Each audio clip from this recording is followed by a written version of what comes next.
Your AI might sound smart, but what if I told you it could actually know the latest facts without being retrained?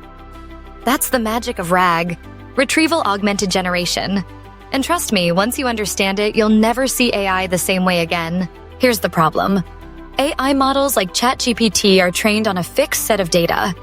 If something new happens, like a law change, a sports score, or even your company's updated policy, the AI doesn't know it. It's like asking a genius student about news from yesterday.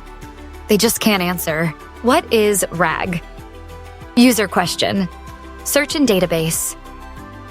Pull facts. AI generates final answer.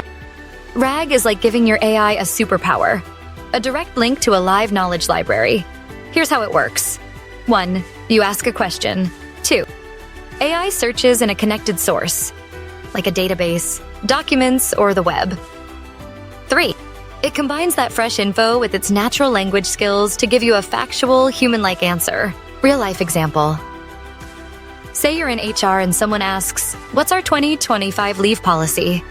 Without RAG, the AI might guess. With RAG, it finds the actual document, reads it, and gives the exact answer. Straight from the source. No guesswork, just truth. Why RAG is a game changer. RAG keeps AI accurate, up-to-date, and reliable without retraining it every time data changes. From medical research to legal advice to customer support, it's the secret sauce behind smart, trustworthy AI assistants. So the next time you hear about RAG, remember, it's not just AI talking, it's AI knowing. If you enjoyed learning this, hit like, drop a comment with your thoughts, and subscribe for more easy AI breakdowns.